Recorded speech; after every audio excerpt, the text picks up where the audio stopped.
Bonjour à tous, merci de votre présence. Bonjour, cher Paul Vecchiali. C'est un grand plaisir, un grand honneur pour nous de vous recevoir dans la salle qui porte votre nom. Que vous ne connaissiez pas, donc c'est quand même un grand jour. C'est la première fois que Paul voit la salle qui porte son nom. Et c'est un jour que nous attendons depuis longtemps. On est très contents, vraiment, que ce jour soit arrivé. Et en plus, c'est pas pour une seule séance, mais c'est pour 4 séances, puisqu'on va voir 4 films dans l'ordre. L'étrangleur, change pas de main, c'est l'amour. Et l'étrangleur, c'est l'amour, change pas de main. Ah non. Non.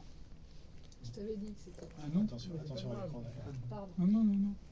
Alors, à vérifier. C'est l'amour, change pas de main, pas de quartier, parce que change pas de main et pas de quartier, c'est Mona. Très bien. Alors, peut-être je me trompe, mais à vérifier. On voit les 4, de toute façon. Vous aurez les 4, hein, voilà, tout le package, jusqu'à ce soir. Paul est accompagné pour cette première séance de Camille Nevers, journaliste à Libération. Donc, merci Camille d'être avec nous. Paul, je sais que vous avez quelques mots à dire. J'ai un petit mot à dire. Voilà, et je précise qu'après la séance, nous avons environ 45 minutes pour discuter, pour poser des questions, pour parler avec Paul. Donc, c'est avec grand plaisir que nous serons tous là après la séance. Nous resterons. Paul, à vous la parole. Ce jour est extrêmement particulier pour moi. Parce qu'il y a 86 ans, jour pour jour, j'ai dit à ma mère, en sortant de Meyerling, « Maman, je ferai du cinéma plus tard. » Je vous jure que je ne mens pas, c'était le 30 septembre, il y a 86 ans. C'est un anniversaire, quoi, aujourd'hui. Bravo. Voilà. Et c'était la première version de Meyerling Avec Darieux, bien sûr. Avec Darieux, Charles Boyer, je ne sais plus qui était le réalisateur. Anatole Litvak. Un grand, un très grand. Quelques mots sur l'étrangleur, ou vous voulez laisser les gens le regarder, ou le revoir certainement? Oui, en deux mots. C'est un film qui était présenté presque sous forme de poème, le scénario, parce que je me suis promené la nuit, comme ça, pendant à peu près 10 jours, et en rentrant, j'écrivais au fil de la plume, sans savoir ce que j'écrivais. Et au bout de 10 jours, j'ai vu que c'était un film. Et j'ai commencé, ça a duré 4 ans pour pouvoir le faire. Et puis après, je me suis présenté à l'Aventure Recette en me disant que je ne l'aurais pas. Et je l'ai eu. Tant mieux. Parce qu'il y avait 3 à l'époque bénies où il n'y avait pas de réalisateurs. Je veux dire, on ne peut pas mettre des réalisateurs à l'Aventure Recette. C'est complètement fou. C'est complètement fou. Il y avait des romanciers et des directeurs de production, c'est-à-dire des gens qui jugeaient de la qualité du scénario et des gens qui jugeaient de la faisabilité. Ça, c'est intelligent.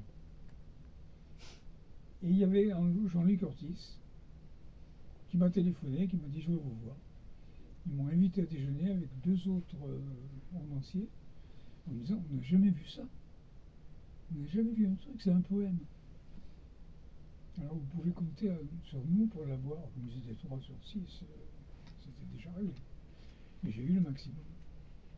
Jamais, au début, je pensais pouvoir le présenter à l'Aventure Recette. Je me dis, c'est trop particulier, c'est pas possible. Voilà. Ensuite, on en parlera peut-être tout à l'heure, mais Jacques Perrin ne voulait pas le faire. Et moi, depuis Cronaca Familia, c'est pour moi un des plus grands films que j'ai jamais vu de ma vie, qui s'appelait Journal intime en français, avec Mastroianni. Et je voulais absolument tourner avec lui. Et puis, il ne voulait pas, quoi. Et sa sœur, Eva Simonet, qui aussi est décédée malheureusement, qui joue dans un film, il a dit « Jacques, tu rates le rôle de ta vie ». Alors il m'a rappelé, il m'a dit « Bon, si ». Après, on a ouvert une société qui s'appelait Unité 3, où il y avait Guy Cavagnac, Liane de Carmadec et moi. Et tous les 3, on avait un financement. Mais il nous manquait de l'argent pour constituer la société. Et Jacques nous a prêté 50 000 balles. Et naturellement, je suis allé après le voir pour lui rendre les 50 000 balles. Il m'a regardé, mais on ne rend jamais l'argent au cinéma. En riant comme ça. Je dis que ça, je n'ai pas été élevé comme ça. Alors, tu prends cet argent, on n'en parle plus. Voilà Jacques Perrin. Bon, voilà. Camille, un mot de bienvenue. En tout cas, on est très heureux de vous avoir avec nous. Et vous aussi, j'imagine, pour cette Et moi aussi. rencontre. Et bien sûr. Je suis venue à la demande de Paul qui me fait l'honneur et l'amitié de faire partie de sa petite troupe. L'Étrangleur est un film que je connais bien pour avoir écrit dessus pour une édition DVD. Donc je serais ravie d'avoir vos échos après. Et puis comme vous vous rendez bien compte, je me contenterai d'écouter comme vous parce qu'il parle très bien tout seul. Si je peux aider Bien sûr. à faire un petit peu le lien. Non, mais il faut. Oui, non, mais je suis ultra heureuse d'être là pour saluer cette salle au nom de ce grand cinéaste français. Voilà, c'est pas tous les jours. Très bien.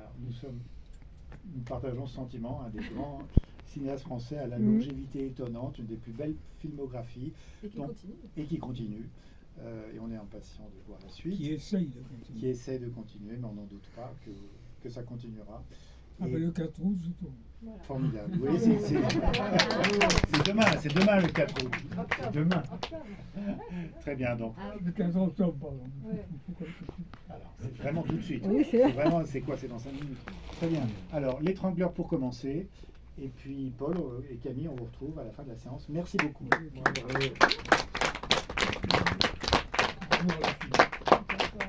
Alors, pour voir le film, il y a des... Peut-être laisser un accès en bout de rangée à Paul pour que ce soit plus facile. Oui, si on pouvait. Si quelqu'un peut laisser un fauteuil libre en bout de rangée.